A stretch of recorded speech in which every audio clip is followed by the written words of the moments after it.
What's up, everyone? It's Troy again from TH2 Training, episode 7 now of The Grind, Road to 400 Wilks.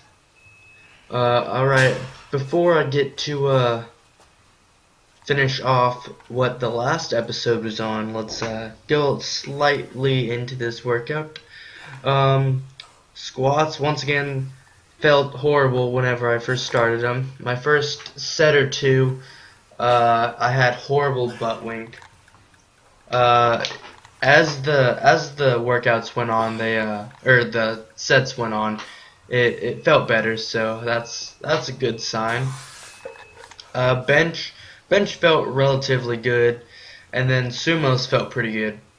So now to back on my powerlifting journey.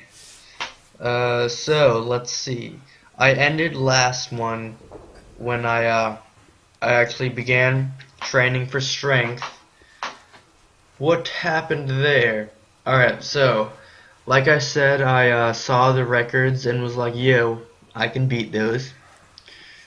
And the way I am is, if I'm not able to do something and be competitive at it, I'm not gonna do it. Like whenever I came to the conclusion that I wouldn't be doing very well in bodybuilding based off of the fact that, you know, I'm naturally smaller, and well, that part I know it doesn't have a whole lot to do with it, but I was blessed with, you know, these narrow clavicles. Yeah, sure. Obviously, but another reason, I always have been good at gaining strength at a relatively quick pace, and like I've always had a strong squat. My squat, like whenever I first tested my squat, I think I hit 2 plates whenever I was a freshman or sophomore, I was a freshman, and then my sophomore year I hit 255, or no, the end of my freshman year I hit 255, and I stayed relatively stagnated after that because my programming was complete crap and we trained very little that actually allowed us to recover, so my body was just beat to death during that period of time until I started training just myself after I quit football. You'll see my sister in this video getting some shots for my Instagram and whatnot. Back to the video though. So now that we're over with that, alright, so now that I started training for powerlifting, oh sorry, let me jump back 1 month. I kind of forgot something. Right before this period of time, before I had even, it was like December, I had wrist pain for I don't know how long, an extremely long time, since I lived in New Mexico, and I finally, after it got to a certain extent, I went to the doctor. They found out I had a cyst in my wrist.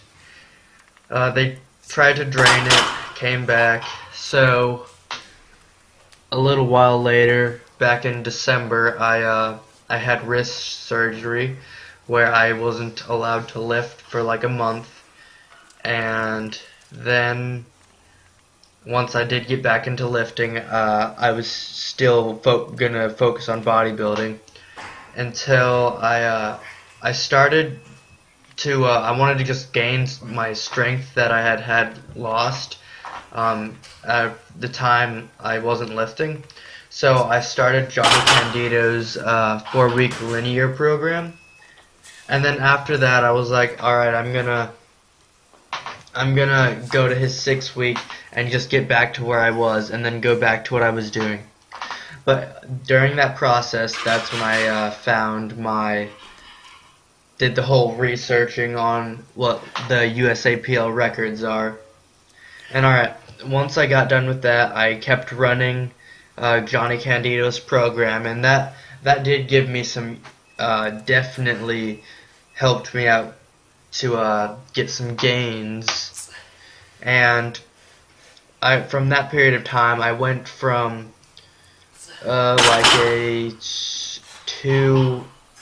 I was probably able to hit like 225 for maybe like 4 or 5 reps, and then when I finished doing his program, I finished doing it the first or second time. I was ending up doing 295 for 4, and then after that one, I decided to do my first powerlifting meet because I had found one that was a little ways away in Louisiana, and I decided I was going to do that meet, and I was going to compete in the 66 kilogram class, or like 145 pounds.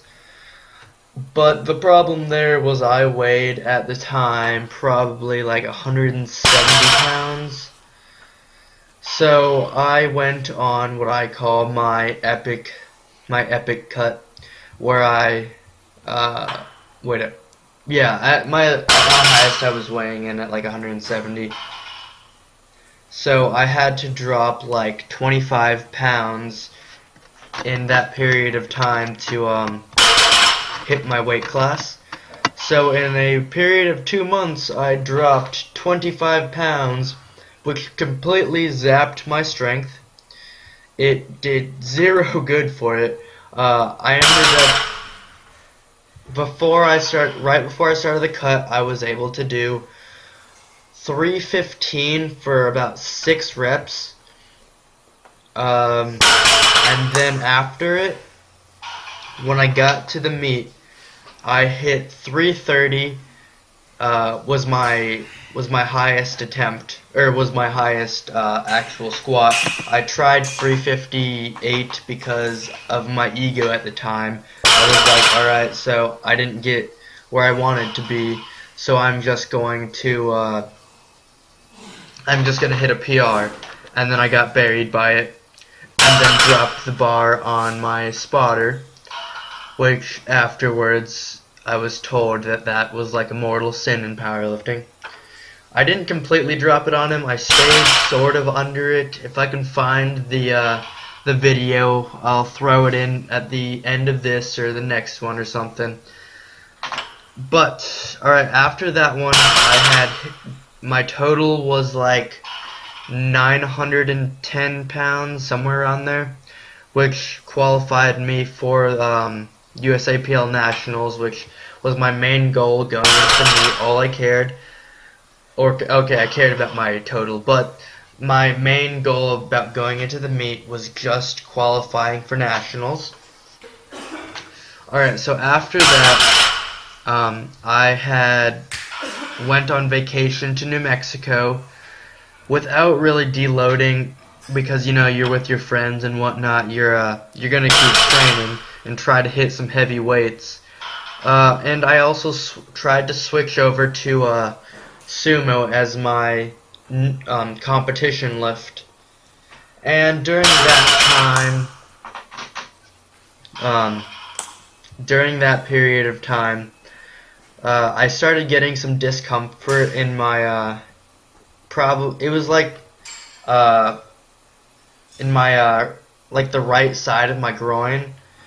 So as me, I like to fight through everything and anything, and I did that for about probably like maybe like 3 to 4 weeks, and then once I got to the point where I hit like 1 rep on squats, or like hit one rep on like 175 on squats, or like anything on dead or on sumos, even sometimes on conventional, I would be in agonizing pain even though I wasn't using very much weight.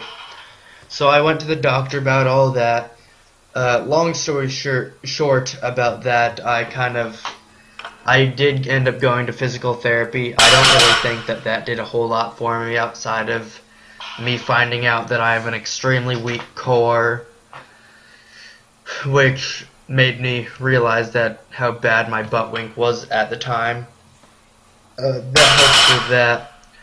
So going into nationals, I had about I believe it was 2 to 3 weeks from going from zero lifting to try to get anywhere near competitive for the 14 to 66 kilogram weight class. Sorry, it's gonna stay as a still picture for a little while after this last rep, but I'm gonna finish this story off. It took me, I had about 2 to 3 weeks to finish that off, or to go from no lifting to the meet. So how I did it was I went from probably